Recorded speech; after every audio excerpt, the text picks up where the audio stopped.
Ce matin, il fait vraiment pas beau. Nous avons parfois envie de soleil. Nous nous sommes déplacés, nous nous sommes levés, nous nous sommes connectés.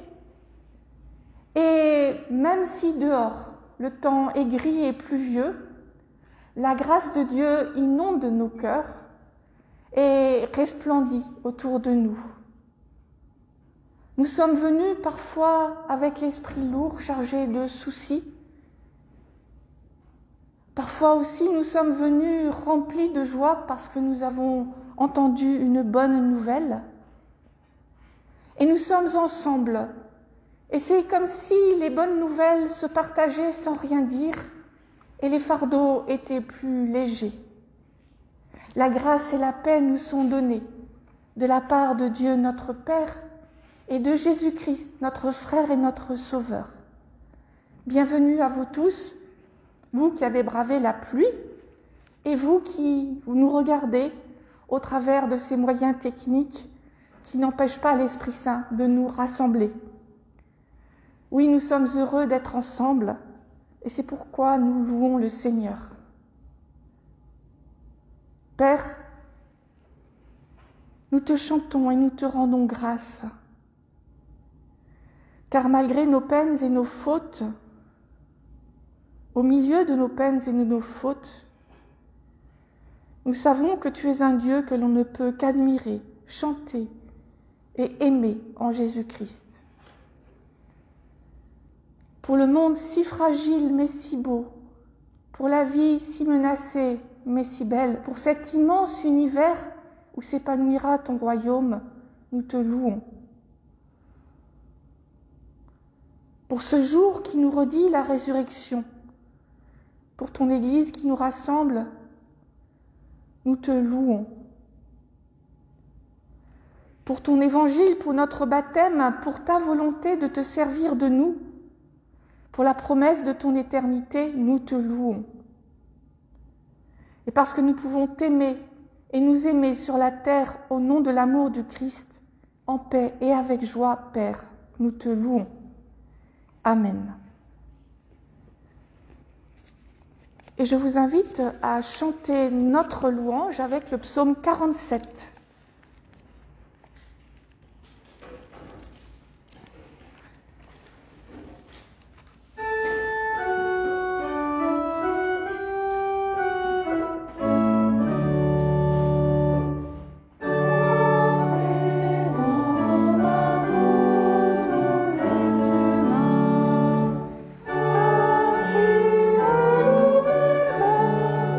Ensemble,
Oui, Dieu nous aime et il veut pour nous ce qu'il y a de meilleur.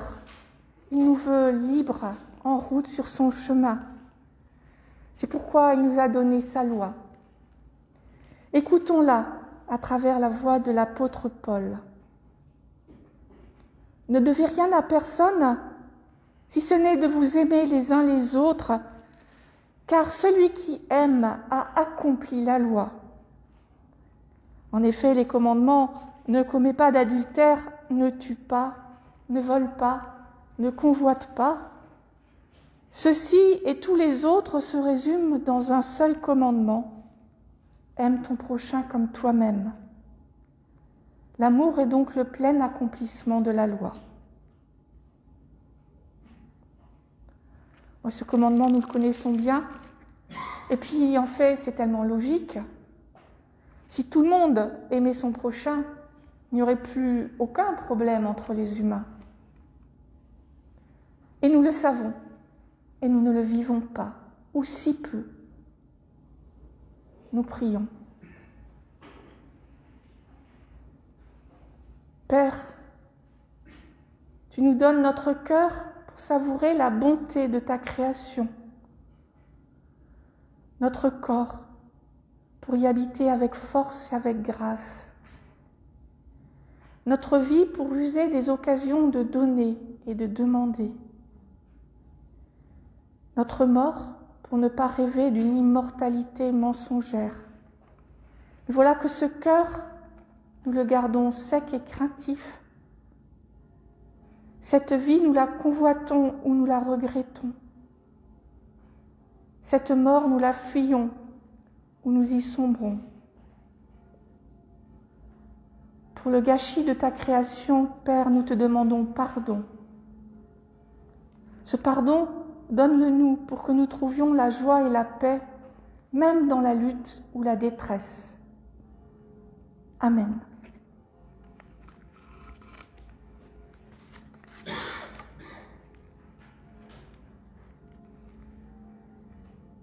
Des jours viennent, dit Dieu, où je conclurai avec la communauté de mon peuple une alliance nouvelle. Je répandrai sur vous une eau pure et vous serez purifiés. De toutes vos compromissions et de toutes vos idoles, je vous délivrerai. Je vous donnerai un cœur nouveau, je mettrai en vous un souffle intact. J'ôterai le cœur pétrifié qui est dans votre poitrine et vous donnerai un cœur neuf. Je déposerai mon inspiration au fond de vous-même et j'insufflerai en vous mon esprit. En effet, je pardonne vos fautes, votre péché, je ne m'en souviens plus. Vous serez pour moi peuple, je serai pour vous Dieu. C'est avec ces paroles du prophète que j'annonce le pardon de Dieu, que nous puissions en vivre ensemble et pour marcher vers son royaume dans la joie et dans la paix. Je vous invite à vous lever pour chanter notre reconnaissance avec Chrétiens, chantons le Dieu vainqueur sur la 2e page. La déclaration du pardon.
Nous prions avant de lire et de méditer le texte biblique. Père, tu n'ignores rien de nos réticences, ni de nos résistances devant ta parole. Tu sais combien nous esquivons lorsque ton évangile se fait précis, combien nous interprétons lorsqu'il nous interpelle trop, combien nous oublions lorsqu'il se fait dérangeant. Et pourtant, nous revoilà ce matin à l'écoute de ce que nous disent les Écritures. C'est pourquoi nous te prions que ton esprit nous accorde un cœur ouvert et une intelligence accueillante à ton évangile. Derrière les mots que nous allons entendre, donne-nous de discerner ta parole de vie, ta parole pour nos vies. Amen. Aujourd'hui, nous lisons dans le premier livre de Samuel, au chapitre 25, les 42 premiers versets.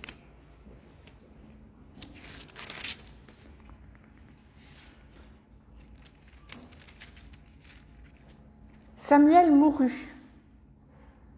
Tout Israël se rassembla pour se lamenter sur lui, et on l'ensevelit chez lui, à Rama. C'est alors que David descendit au désert de Paran. Il y avait à Maon un homme qui avait ses activités à Carmel. C'était un homme très important. Il avait 3000 moutons et 1000 chèvres. Or, il se trouvait à Carmel pour la tonte de ses moutons. Le nom de cet homme était Nabal et le nom de sa femme était Abigail. C'était une femme de bon sens et fort belle. Mais l'homme était dur et mauvais dans ses agissements. Il descendait de Caleb. David apprit au désert que Nabal tondait ses moutons. Il lui envoya 10 de ses gens auxquels il dit « Montez à Carmel. Vous irez chez Nabal en mon nom, vous lui demanderez comment il va. Vous lui direz pour la vie que tout aille bien pour toi, pour ta maison et pour tout ce qui t'appartient. À présent, j'ai appris que tu as les tondeurs. Or, tes bergers ont été avec nous. Nous ne les avons pas inquiétés et rien ne leur a été enlevé pendant tout le temps qu'ils ont été à Carmel. Demande-le à tes gens. Ils te le diront. Que mes gens trouvent donc grâce à tes yeux puisque nous venons un jour de fête. Donne-nous donc, je te prie, pour nous qui sommes tes serviteurs et pour David, ton fils, ce que tu as sous la main. » Lorsque les gens de David furent arrivés, ils parlèrent exactement ainsi à Nabal au nom de David. Puis ils se turent. Nabal répondit aux serviteurs de David. « Qui est David et qui est le fils de Jessé ? Il y a aujourd'hui beaucoup d'esclaves qui s'enfuient de chez leur maître. Je prendrai mon pain, mon eau et la viande que j'ai préparée pour mes tondeurs, et je les donnerai à des gens dont je ne sais même pas d'où ils sont. » Les gens de David rebroussèrent chemin. Ils revinrent et, à leur arrivée, ils lui dirent tout. Alors David dit à ses hommes, « Que chacun de vous mette son épée à la ceinture. » Ils mirent chacun son épée à la ceinture. David aussi mit son épée à la ceinture et environ 400 hommes partirent à l'attaque derrière lui.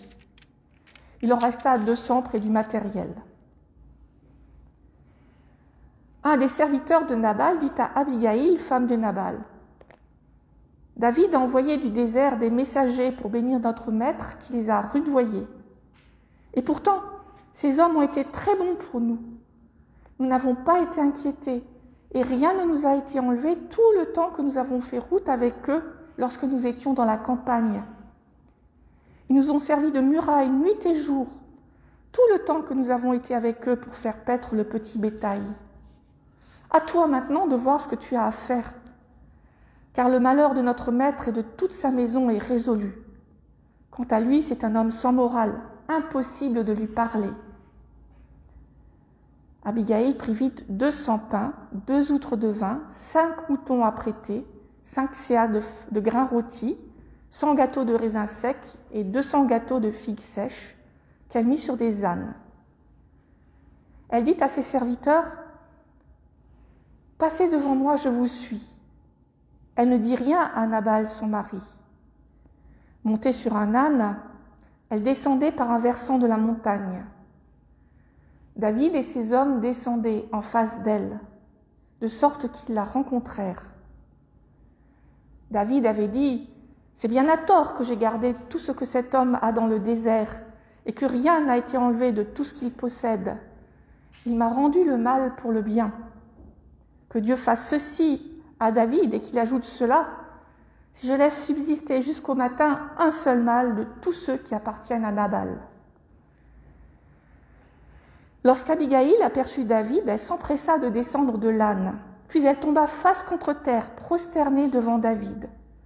Tombant à ses pieds, elle dit « À moi la faute, mon Seigneur. Laisse-moi te parler, je t'en prie. Écoute mes paroles. Je suis ta servante. Je t'en prie, ne fais pas attention à Nabal. C'est un homme sans morale, il est comme son nom.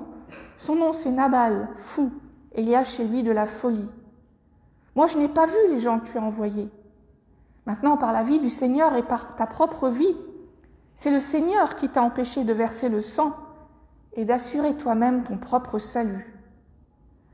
Que tes ennemis, que ceux qui cherchent à te faire du mal soient comme Nabal. Maintenant, que le cadeau que je t'apporte soit distribué aux gens qui t'accompagnent. Pardonne ma faute, je te prie. Le Seigneur t'accordera une maison stable, puisque tu mènes les guerres du Seigneur. On ne trouve donc jamais rien de mauvais en toi. Si un homme te poursuit et en veut à ta vie sera gardée précieusement auprès du Seigneur ton Dieu. Mais tes ennemis, il les lancera au loin du creux de la fronde. Lorsque le Seigneur t'aura fait tout le bien qu'il t'a promis et qu'il t'aura institué chef sur Israël, tu ne risqueras pas de chanceler ou de trébucher dans ton cœur pour avoir sans raison répandu du sang et pour avoir voulu toi-même assurer ton salut. Lorsque le Seigneur t'aura fait du bien, tu te souviendras de moi. David dit à Abigaïl, « Béni soit le Seigneur, le Dieu d'Israël, qui t'a envoyé à ma rencontre en ce jour. Béni soit ton discernement, et béni sois-tu, toi qui m'as empêché en ce jour de verser le sang et d'assurer moi-même mon propre salut. Par la vie du Seigneur, le Dieu d'Israël, qui m'a empêché de te faire du mal, si tu n'étais pas venu si vite à ma rencontre, d'ici à l'aube, il ne serait pas resté un seul des mâles de Nabal. » David prit ce qu'elle lui avait apporté et lui dit « Monte chez toi en paix. Regarde, je t'ai écouté et je t'ai accueilli favorablement. » Abigaïl arriva auprès de Nabal. Il y avait chez lui un véritable banquet royal. Nabal avait le cœur content, il était complètement ivre. Elle ne lui raconta rien jusqu'à l'aube. Au matin, l'ivresse de Nabal s'étant dissipée, sa femme lui raconta ce qui s'était passé. Il reçut un coup au cœur et devint comme une pierre. Environ 10 jours après, le Seigneur frappa Nabal et il mourut. David apprit que Nabal était mort et il dit « Béni soit le Seigneur qui a défendu ma cause dans l'outrage que m'avait fait Nabal et qui m'a tenu à l'écart du mal. Le Seigneur a fait retomber sur la tête de Nabal le mal qu'il avait fait. » David fit demander Abigaïl en mariage. Les gens de David arrivèrent chez Abigaïl à Carmel et lui parlèrent ainsi. « David nous a envoyés vers toi afin de te prendre pour femme. » Elle se leva, se prosterna face contre terre et dit « Je suis ta servante, je serai une esclave pour laver les pieds de tes serviteurs, mon Seigneur. » Abigaïl s'empressa de se relever. Elle monta sur un âne, accompagnée de 5 jeunes filles. Elle suivit les messagers de David. Ainsi, elle devint sa femme. Seigneur, ta parole est vérité. Sanctifie-nous par ta vérité. Amen. Je vous invite à chanter le cantique 544.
Frères et sœurs, sans doute trouvez-vous mon choix de texte un peu curieux une semaine après Pâques. C'est que cet épisode de la vie de David devait être découvert par les enfants de l'école biblique aujourd'hui, et je l'ai proposé aux parents pour une école biblique à la maison, et je leur ai dit que, entre autres, avant de le faire, ils pourraient regarder le culte pour écouter ma prédication. En effet, cette année, les enfants voyagent, enfin ce début d'année, les enfants voyagent dans l'histoire de David, et on ne saurait oublier Abigail. David a certes eu de nombreuses femmes, mais aucune aussi impressionnante qu'elle. Mais ne commençons pas par la fin, reprenons au début. Le début, c'est le contexte. Saül s'acharne à poursuivre David pour le tuer, et David s'échappe encore et encore sans jamais essayer, lui, de détruire le roi, même lorsqu'il en a la possibilité. Saül est le roi d'Israël, choisi par Dieu, et David respecte les choix de Dieu. Certes, Dieu lui a promis qu'il serait roi, mais en son temps. Alors David et ses hommes se cachent dans les montagnes de Judée ou au-delà, se vendant comme mercenaires aux rois voisins. Alors là, on est au-delà, on est au Galilée, presque à la frontière, dans la région du mont Carmel. Et cette troupe hante la région, alors les voleurs sont découragés et laissent les troupeaux tranquilles. Nabal n'a rien demandé à David, mais ce dernier estime normal de protéger les troupeaux et les bergers. Lorsque David envoie 10 hommes vers Nabal, il espère bien être récompensé de sa vigilance. Hélas, il n'en est rien. Nabal renvoie David les mains vides, avec des insultes en plus, ce qui provoque la violente colère du chef de guerre. Nabal est dur, son nom signifie insensé, mais David n'est guère sage dans la violence de sa réaction. C'est une réalité intemporelle que celle qu'il vit. Une personne fait du bien à une autre spontanément, sans contrat préalable, et lorsqu'elle a besoin d'aide, n'en reçoit aucune en retour. Cela rend amer, c'est vrai, mais c'est tellement fréquent qu'il vaut mieux suivre l'enseignement de Jésus qui dit « donne à celui qui ne peut pas te rendre » et se dire que même celui qui pourrait rendre n'en a peut-être pas psychologiquement la capacité. Lorsqu'on donne, on donne pour rien, parce qu'on se sent poussé à le faire, et pas pour obtenir quelque chose en retour, sinon ce n'est plus un don, c'est un échange. Et puis, David envoie 10 soldats, c'est beaucoup 10, hein, un peu comme un chef de bande récolte de l'argent contre sa protection. Ça fait, pour un peu, on se dirait que ces 10 soldats, c'est une manière d'intimider Nabal. Pour un peu, on pourrait appeler ça du racket. Nabal, de son côté, est totalement insensé. Il ne peut pas ne pas connaître David et il risque très gros à ne pas remercier le chef de guerre par de la nourriture qui en fait ne lui manquera pas tellement il est riche. D'autant que David lui a effectivement rendu service, lui a fait gagner de l'argent, il a protégé ses troupeaux et aussi ses bergers. Bien sûr que Nabal pourrait être agacé par la manière dont la demande est faite, mais justement ne devrait-il pas se méfier devant ces 10 soldats? D'ailleurs, ses serviteurs, eux, comprennent immédiatement le risque et l'un d'eux va prévenir sa maîtresse. En gros, ces 2 messieurs ne se conduisent pas de manière très glorieuse. Heureusement qu'il y a Abigail. Mais avant Abigail, heureusement qu'il y a ce serviteur qui fait preuve de discernement. Nous ne sommes pas tous taillés pour être des héros. Mais tous, nous pouvons dire, nous pouvons témoigner, rapporter un événement, des paroles pour qu'il ou elle soit connu de tous, et surtout de ceux qui ont la capacité de faire pour la paix, d'agir pour la paix. Le serviteur sait que sa maîtresse est digne de confiance et qu'elle saura ce qu'il faut faire. Alors une parenthèse, je ne l'ai pas écrite, mais je ne peux pas m'en empêcher.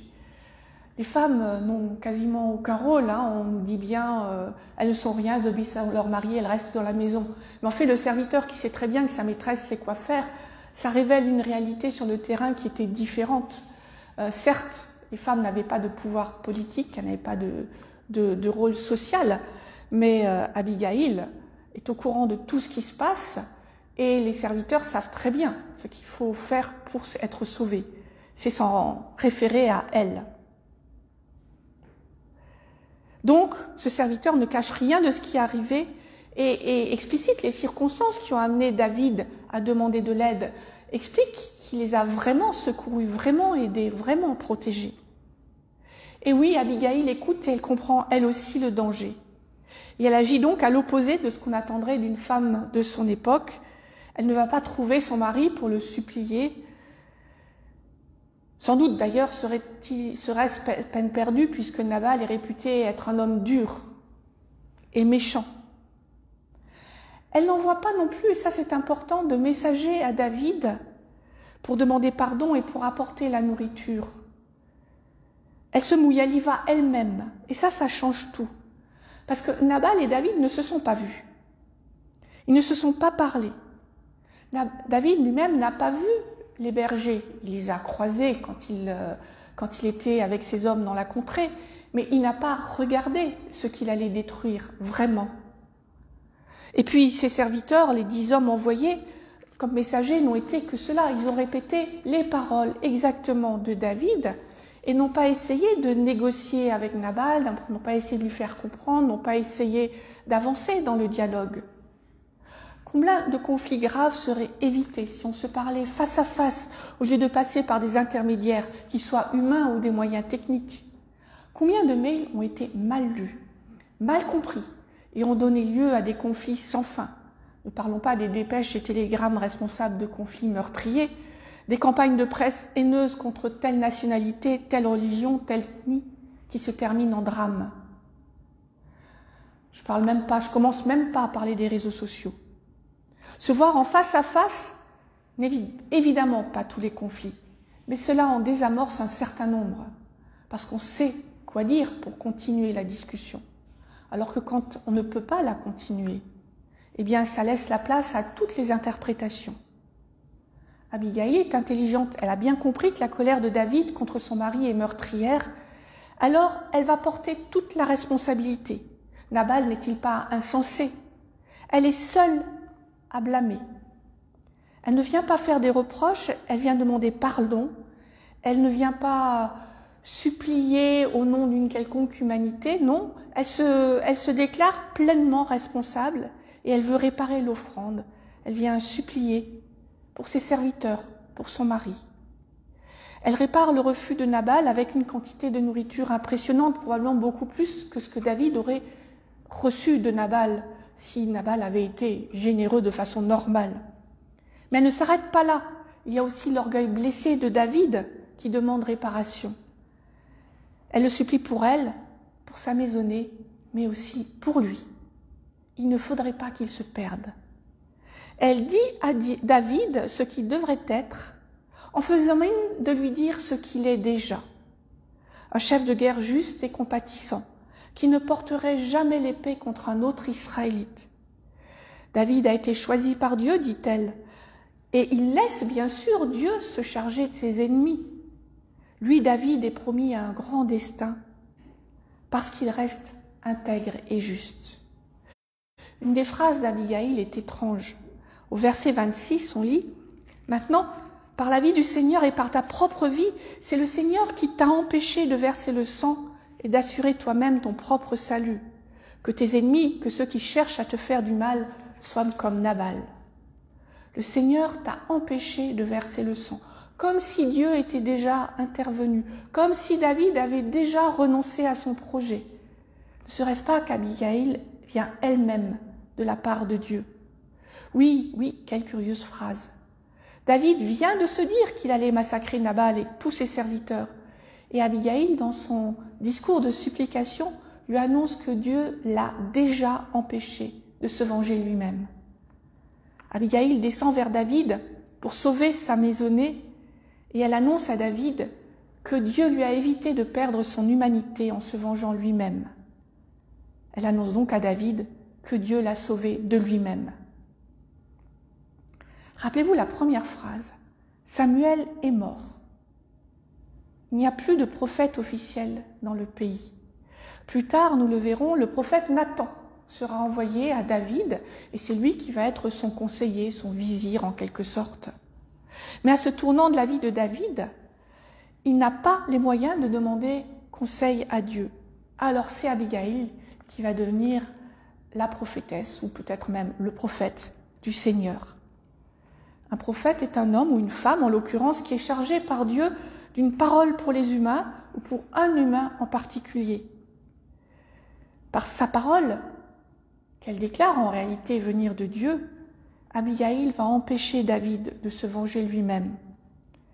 Elle annonce comme un fait accompli que le Seigneur a déjà réalisé cela pour David. Or, relisons les prophètes. Combien de fois le prophète annonce que Dieu a déjà réalisé ce qu'il n'a pas encore fait dans la vie matérielle.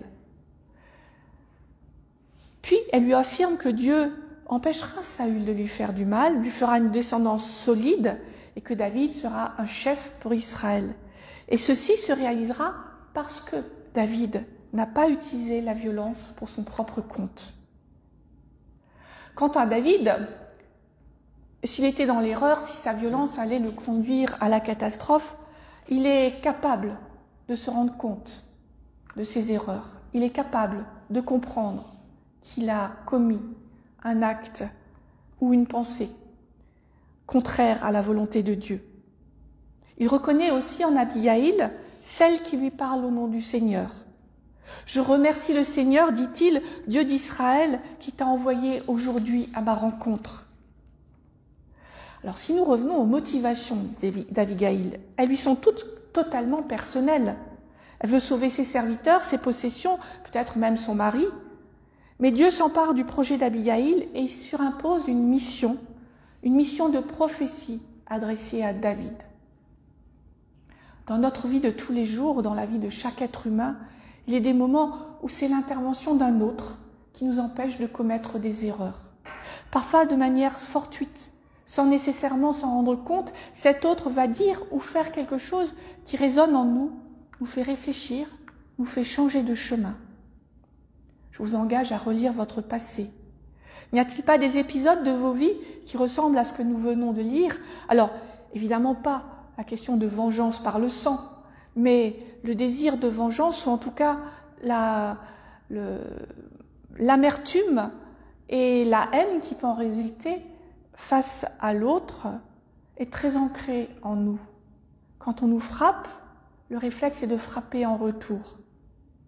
Et au-delà de la question de la vengeance, il nous arrive de nous tromper, au point, ou d'être sur le point de le faire, ou de dire quelque chose qui va nous causer du tort.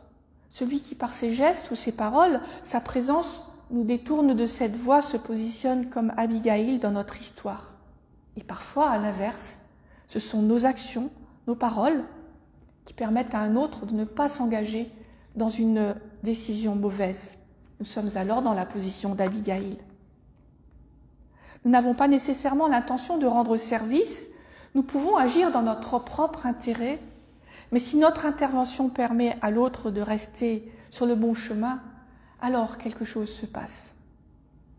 Sommes-nous chaque fois des prophètes, même quand nous n'invoquons pas le nom de Dieu, comme l'a fait Abigail à de nombreuses reprises? Sans doute pas, mais quand ce qui est en jeu est le respect de l'autre, l'intégrité physique ou mentale de l'autre, la violence physique ou morale, alors sans aucun doute, nous portons une parole qui vient de Dieu, même quand nous ne le nommons pas, même lorsque nous sommes face à un incroyant, même si nous n'avons aucune conscience d'agir au nom de Dieu. Parce que ce qui touche à l'humanité de l'un concerne aussi l'humanité de l'autre. Si je suis prête à céder à la violence, que ce soit la violence physique ou la violence des paroles, parfois même la violence des pensées, si je suis prête à calomnier un autre être humain, c'est ma propre humanité que je mets en danger. Cette humanité qui partage avec Dieu la possibilité de la parole est alors amputée de cette parole qui nous rend image de Dieu.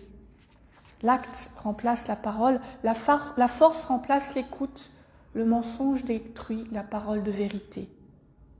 Peut-être en relisant nos vies, verrons-nous ces moments où nous l'avons échappé belle, comme des coups de chance, des coïncidences, par hasard. Un tel a dit ou fait quelque chose qui m'a fait réfléchir. Je préfère, moi, penser que Dieu utilise tous les moyens possibles pour nous empêcher de nous détruire, pour nous garder en relation avec lui, y compris en désignant des personnes ordinaires comme des prophètes d'un jour. Amen.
Je vous invite à vous lever pour confesser notre foi.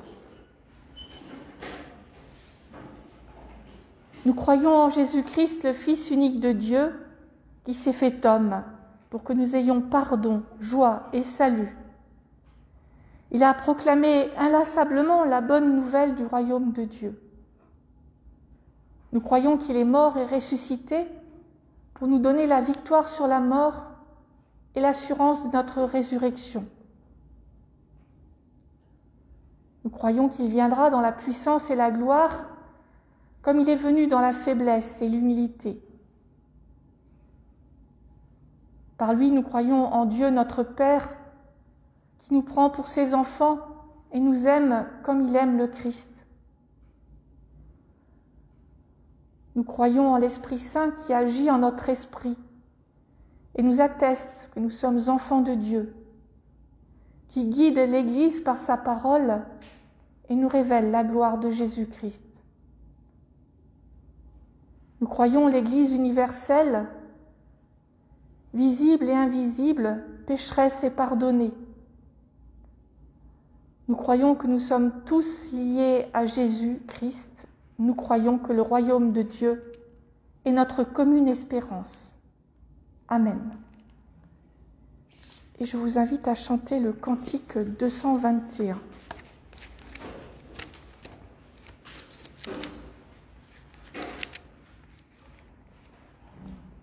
On va chanter les 4 premières strophes.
c'est le moment des annonces. Mardi à 14h15, nous avons notre partage biblique autour de l'évangile de Marc. Puis à 18h, notre groupe de prière, celui qui est mené par Didier Prévost, tous les deux par Zoom, étant donné les circonstances. Mercredi à 20h, nous avons le groupe consistorial Zoom sur la Bible. Je vous rappelle que ce groupe vous ne pouvez y accéder que par invitation, que je n'envoie pas à tout le monde, mais chaque personne peut demander à n'importe quel moment de rejoindre le groupe, puisque nous avons des textes qui sont des grands textes phares de la Bible et qui peuvent être pris totalement indépendamment les uns des autres. Et puis jeudi soir, à 20h30, notre groupe La Bible mode d'emploi, où nous continuons dans l'évangile de Jean, que nous ne finirons sans doute encore pas cette année. Nous en sommes à la Passion. Dimanche prochain, il y a un culte ici, bien sûr, et un culte à Maincourt qui sera présidé par Hubert Midon. Je ne sais plus ce qu'il fallait que je dise. Oui, nous avons besoin de recueillir vos impressions pour ceux qui étaient là dimanche dernier, sur la scène que nous avons vécue, sachant qu'il est absolument inutile de nous dire qu'on préfère la scène comme d'habitude, parce qu'on préfère tous la scène comme d'habitude. Mais voilà, on voudrait vos impressions. J'avais encore autre chose. C'était le thème synodal. Le thème synodal, bien entendu, c'est beaucoup plus important. Vous avez peut-être lu dans le Parlons-nous l'article que j'ai écrit sur le thème synodal, qui est la mission de l'Église et les ministères.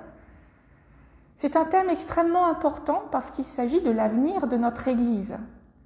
Parce que, ne nous leurrons pas, l'Église va devoir se transformer parce que le monde se transforme.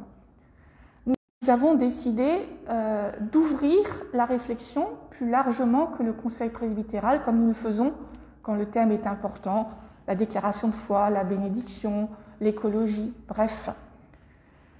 2 réunions sont prévues par Zoom, parce que nous ne pouvons pas faire autrement. Néanmoins, les personnes qui ne savent pas utiliser Zoom peuvent, je le répète, toujours nous joindre par téléphone et participer par téléphone.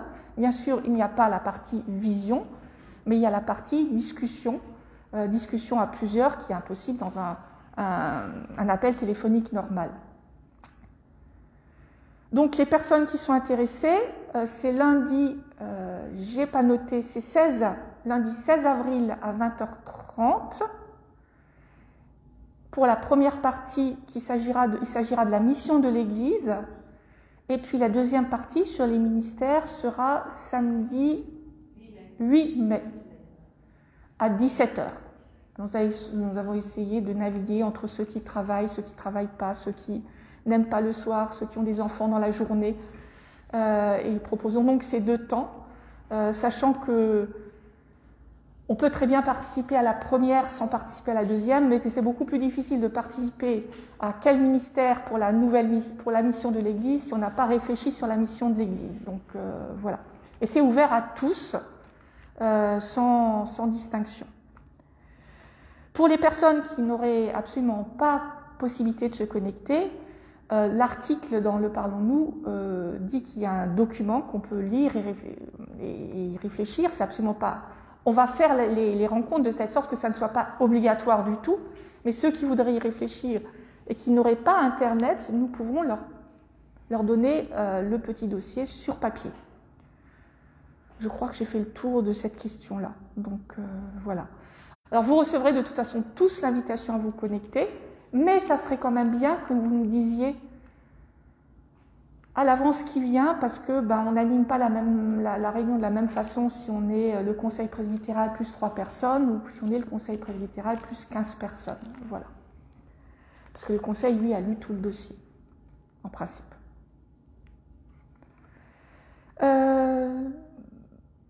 L'offrande, comme d'habitude, dans la petite boîte rose à la fin du culte en sortant. Et je crois que cette fois-ci, j'ai fait vraiment le tour.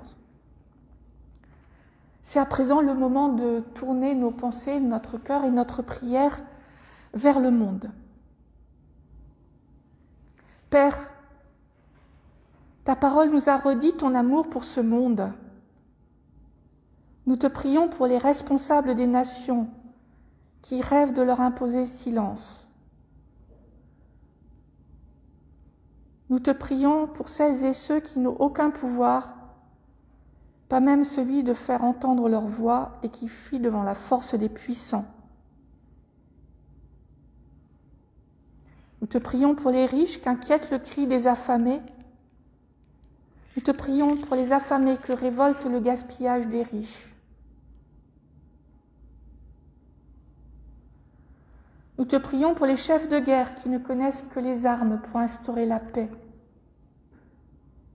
Nous te prions pour les artisans de paix qui ne parviennent pas à faire reculer la haine et la violence. Nous te prions pour celles et ceux qui, dans l'insouciance de leur bonne santé, se préoccupent uniquement de leur corps et de leur plaisir. Nous te prions pour les malades qu'angoissent la souffrance, la solitude et la mort, pour leurs familles qui prient et qui se désespèrent. Nous te prions pour les croyants sans cesse guettés par le doute et pour les incroyants que la soif de comprendre et la joie de vivre rapprochent mystérieusement de toi.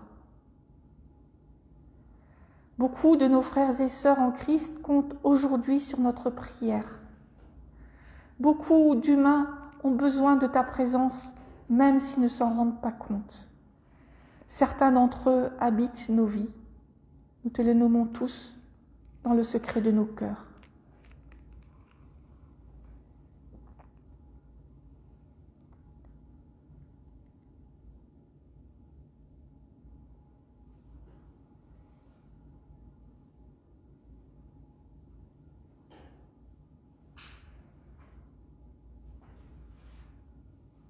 Nous nous reconnaissons en chacun d'eux. Comme eux, nous avons besoin jour après jour de ta grâce. Avec eux, nous nous remettons entre tes mains et nous nous confions à ton amour manifesté en Jésus-Christ, lui qui nous a appris à te dire « Notre Père qui es aux cieux, que ton nom soit sanctifié, que ton règne vienne, que ta volonté soit faite sur la terre comme au ciel. Donne-nous aujourd'hui notre pain de ce jour.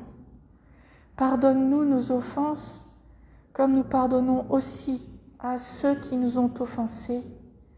Et ne nous soumets pas à la tentation, mais délivre-nous du mal. Car c'est à toi qu'appartiennent le règne, la puissance et la gloire au siècle des siècles. Amen. Je vous invite à vous lever pour recevoir l'exhortation et la bénédiction de la part du Seigneur.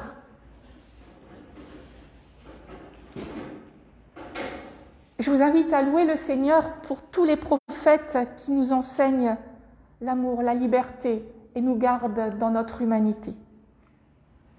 Que l'amour par le Père soit répandu dans vos cœurs, que la paix par le Fils naisse de votre témoignage, que l'espérance par l'Esprit Saint anime vos vies. Dieu vous bénit et vous garde. Amen.